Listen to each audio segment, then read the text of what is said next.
उनको वोट नहीं देंगे तो वो सरकार से निकल जाएंगे। जब उनकी आबादी जो है इन चारों को मिला के आबादी 50% से ऊपर चली जाएगी तो वो फिर आपको आरक्षण क्यों देंगे और आपकी ज़रूरत ही क्या पड़ेगी। नमस्कार साथियों, अभी हाल में ही प्रोफेसर लक्ष्मण यादव या कहें एक्स प्रोफेसर लक्ष्मण यादव की एक किताब आई है, जातिगत जनगणना, जिसमें उन्होंने विभिन्न प्रकार के जो जातिगत जनगणना के लिए अड़चने हैं उन पे बात किया है, क्यों सरकार कराना चाहती है इस पे उन्होंने बात ही नहीं किया है। दरअसल अंदर की बात तो यह है कि जातिवार जनगणना होगी तो उसमें यह पता चलेगा कि कौन से वर्ग, कौन से समुदाय, कौन सी जाति के लोग हैं, किनके पास कितना आर्थिक रूप से कितने मजबूत हैं, उनके पास जमीनें कितनी हैं और विभिन्न प्रकार के संसाधन उनके पास कितने उपलब्ध हैं।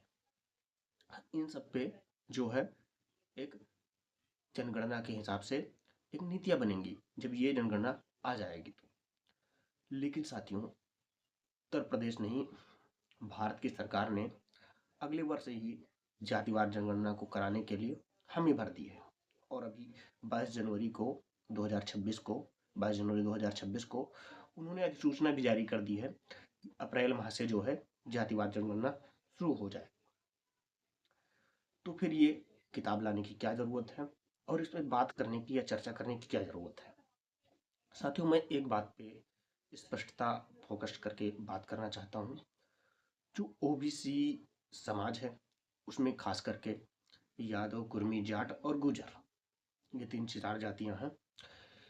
इनका जो वोट प्रतिशत है, अगर इन चारों को मिला लिया जाए तो लगभग 15% यादव, 8% कुर्मी, इस प्रकार से लगभग 30% से ऊपर ये जातियां जाती हैं और 15 से 20% के बीच में जो इस समय समाज समाज है वह है।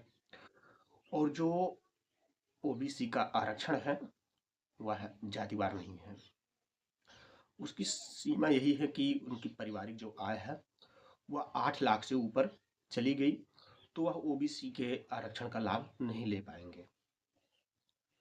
और जो ओबीसी का आरक्षण था, जो आज़ादी के बाद की जनगणना कोई हो नहीं पाई थी, इसलिए आज़ादी से पहले जो अंग्रेजों ने जनगणना करवाई थी उसी के हिसाब से इन लोगों को आरक्षण मिल गया था। और आर्थिक सामाजिक रूप से ये 3-4 जातियां जो है बहुत ज़्यादा मजबूत हैं। इनके पास लैंड भी है, ज़मीनें भी हैं और इनकी इनकम सोर्स के जो सामूहिक रूप है वह भी बढ़िया खासा अच्छा खासा है। और यदि जातिवार जनगणना ये कराती है सरकार और यदि इन 4 जातियों को ओबीसी से बाहर करवा देती है, जो कि ओम प्रकाश राजभर बार बार कहते रहते हैं कि ओबीसी में सबसे ज़्यादा कुर्मी, यादव, जाट, गुजर यही सब आरक्षण को खा रहे हैं, बाकी सभी लोग पीछे पड़े हुए हैं। और यदि ये 4 जातियां ओबीसी से बाहर चली गई तो 30 से 35% ये जातियां चार्ज हो जाएंगी और 20% उधर जो इस समय सवर्ण है, लगभग यह 50% करीब करीब आ जाएंगे।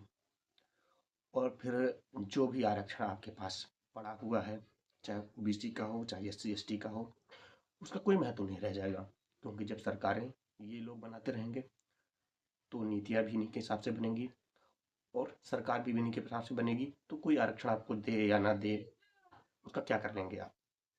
केवल एक ही साधन है आरक्षण देने का कि आप यदि उनके साथ उनको वोट नहीं देंगे तो वो सरकार से निकल जाएंगे।